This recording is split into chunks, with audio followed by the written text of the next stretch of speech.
You asked for a quick retirement planning guide? Well, here you go. Well, this is going to be a reference guide for all things for self-employed, really for solopreneurs. This is about SEP-IRAs, simple IRAs, simple 401ks, 401ks, defined benefit plans, etc. You're going to know really what you have to know in a quick time frame as to how to utilize qualified plans to help your retirement, you the solopreneur entrepreneur. Saving for retirement, it's essential. It's essential for everyone, and I'm here to tell you about it. My name is Kenneth French with vastsolutionsgroup.com, and you're unlocking business secrets for solopreneurs. You're visiting the vast vault. The IRS, few people realize this. The IRS offers several retirement options really for to secure your financial future for you as a small business owner. So, all the way from, as I mentioned, SEP-IRAs, simple IRAs, 401k plans, but very few people really know what they are. So we're going to go over the specifics as we're getting a lot of calls at vastsolutionsgroup.com as to, what are these retirement plans? They're getting a little bit more complex than they ever have been. Can you guys help us? And that's exactly one of the things that we do. By the way, we do tax, finance, and artificial intelligence to help the entrepreneur. And let's go over some qualified plans and really what are the specifics. First let's go over SEP-IRAs. SEP-IRAs. They're really ideal for the small business and really self-employed individuals. By the way, SEP really equals Simplified Employee Pension. Generally, they're employer funded with flexible annual contribution limits outlined by the IRS. Contributions are typically tax deductible for employers. They're really, really easy to set up and maintain with almost no or really low administrative costs. Employees, by the way, are immediately vested in their specific accounts. And then let's go to simple IRAs. A lot of people ask, what is a simple IRA? By the way, simple stands for Savings Incentive Match Plan for Employees. They're designed really for small businesses with really under 100 or fewer employees. Both employers and employees can contribute. I'll remind you, both employers and employees can contribute. Employers must choose between matching contributions or making non-elective contributions. And also, mandatory annual contribution requirements are in fact the case for employers. A lot of people don't realize that. We take over some of these simple plans, and employers are not making their contribution, and they must do so along the lines of simple IRA regs. And lower contribution limits really are generally compared to other retirement plans. And by the way, this is huge. If you do have, generally speaking, a simple IRA, you can't start another plan. Now, they've made it a little bit easier now, but what I would say is, look at the irs.gov website or contact us, because it could get a little bit more confusing as it relates to something that's simple, a simple IRA plan. Now that you could have kind of two plans in one with a simple IRA. So anyway, again, check out our website or talk to your advisor. And I would, by the way, mention that you should talk to any advisor. Don't do anything based on a podcast or a blog. Make sure you talk to your advisor. They know your situation better than anyone, probably, maybe even more than you.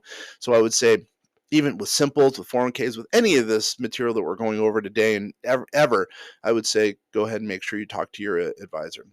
Now, simple 401k plans are really similar to IRAs, simple IRAs, in that they're, they have a lot of 401k features. They're designed for small businesses with 100 or fewer employees.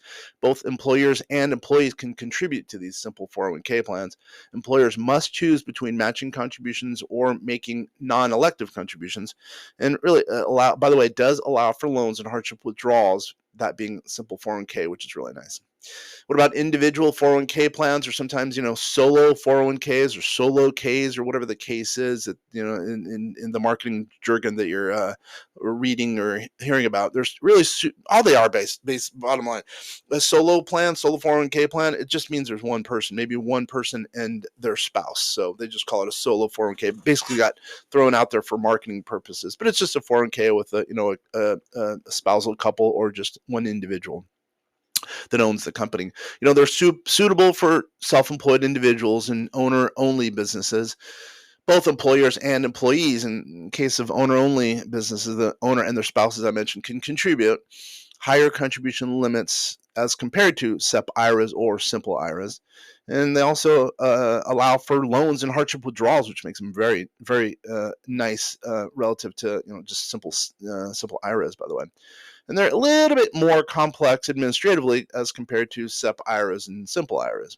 And really, I'll just mention one last thing: defined benefit plan. You have to have a certified actuary who helps you put those together. We have one in-house that, if you need any help on putting one together, they're a little bit more complex. You could put away huge amounts. We just had a brand new client come in. He could put away over $300,000, which is exactly what he wanted, because he wants to, he hadn't caught up for retirement, hasn't done anything for retirement, and now he can put away, over 331,000 was the number. And then in his circumstance, he's kind of got a tax issue. So luckily, he's going to be able to use the defined benefit plan for tax issues as well. So, put away a lot of money for retirement, and also, help his tax liability, really erasing it to almost nothing. So, in closing, choosing the right retirement plan for small businesses or self-employed individuals, it depends on a number of factors. What does it include as far as the plan? Which one makes sense? You got to look at the size of your business, the number of employees. If we're talking about solo plans, you don't want to have employees included in the plans. There may be some issues. You might be able to do some carve outs, et cetera, but sometimes having employees might make it a little bit more expensive if your sole aim is to put away money for you and get a deduction, Mr. or Mrs. Solopreneur or preneur. And also, if you're worried about administrative complexity, sometimes some of these plans could get a little burdensome, but generally speaking, these are pretty good plans for someone who's a solopreneur who's looking for, basically catch up on their retirement, and also potentially looking for, a tax liability minimization strategy. I would say, again, review each specific plan, each feature, make sure you're doing the right thing for you, and talk to an advisor who knows these plans, who can help you. And by the way, we're one click away. If you need us, we're at vastsolutionsgroup.com, and my name is Kenner French. I've been at Vast since 2006. We've been around since 1969, founded in Bellevue, Washington, and we know our stuff. We have a great CPA. We use a lot of our artificial intelligence to, run our practice, and also hopefully better the retirement savings and the tax liability for a client. Hey, it's been a pleasure. Hopefully, you've learned a little bit about qualified retirement plans and ways to, see if they work in your business or not. Once again, Ken French, and I'm out.